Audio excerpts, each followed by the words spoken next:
All right, hi guys. This is for Group B. Group B, you did a pretty strong job on this assignment showing me your understanding of notice and note.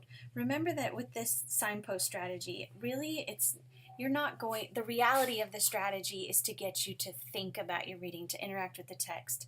You won't always be stopping and writing stuff down, but because I can't crawl inside your head, I sometimes have to see how you're doing with the strategy. So I really need you to excel and get good at showing me what you know and how you know it. And so I want to talk a little bit about because you're in Group B, you really your errors or your small mistakes came with the noticing part. And so I wanted to talk to you a little bit about noticing. So the first thing is, remember that on the notice side of the sheet, you're just capturing the text so that I have a frame of reference for what it is you have noticed. So as the example shows, we have the again and again from Hatchet, right? Divorce. No secrets. No, not secrets so much as just the secret. What he knew and had not told anybody. What he knew about his mother that had caused the divorce. What he knew. The secret. Divorce. The secret. And then, of course, we have Paulson, page 3 there.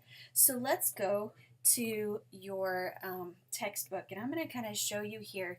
A lot of people chose the dead boy.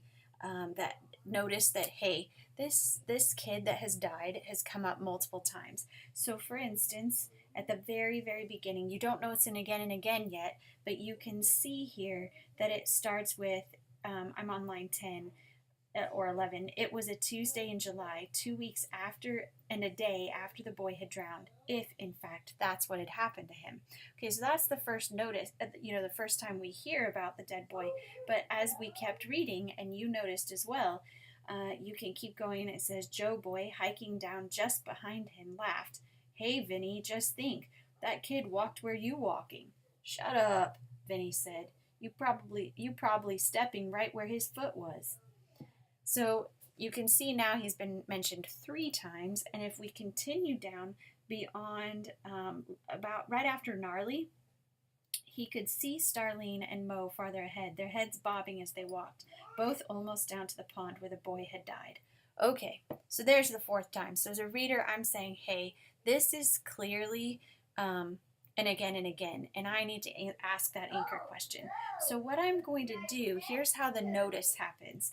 I'm going to write that text down on the notice side. But the first thing I'm going to do, or that as your teacher I need you to do, is identify the signpost with the abbreviation, because eventually we're not going to have specific sides. You're just going to notice signposts as we go.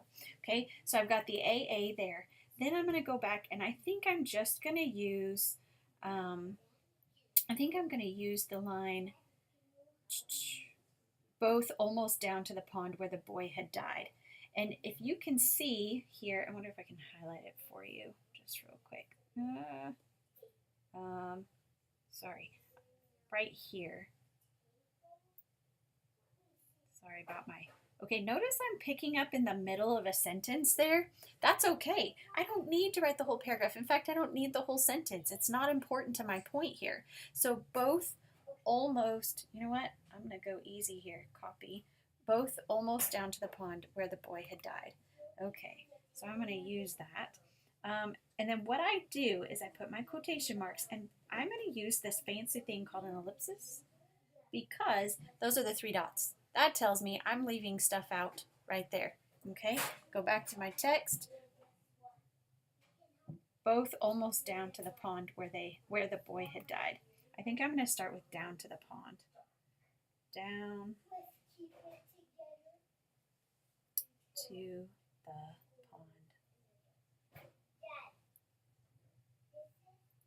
where the boy had died. Okay, here's the deal.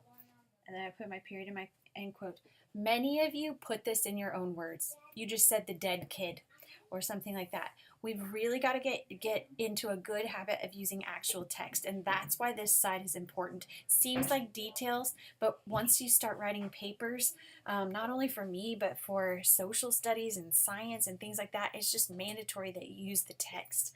Okay, so what we're going to do here, I'm going to scroll up just a little bit, so I want to get off the draw here and move up just a bit. Then the next thing that's important, and this was missed a lot, okay, is I need to cite my source. But Gary Paulson is the author of Hatchet. Graham Salisbury, I'll show you, is the author of The Ravine. Okay, so I'm going to go back and I'm going to do this parentheses. Salisbury, comma, and don't know what my page number was, so let me look here. Well, here's page 4, so I must be on page 3. Oh, nope. I was on page 4. Okay, so I'm going to go back here and do P dot 4 and parentheses. That's going to be really important as well. Both the writing assessment requires that, and really just writing in college, period, that's expected, that type of citation. So that's really important. That is ultimately what most of you made the mistakes on. Somewhere in there, either not putting the text down as the author wrote it, or not citing your sources correctly. So what I want you to do is go back and fix what it is you made the mistake on.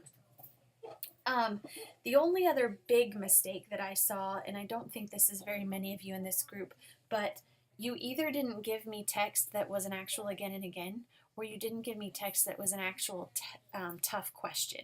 So remember that this side has to fit the signpost that we're practicing. Once you make corrections on your page, on your fresh page, I want you to staple the two together and turn them in on the stool that's up at the front of the classroom.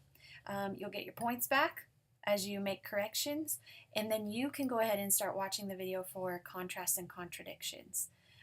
Push yourself to do better this time than you did last time. These strategies really do come in handy.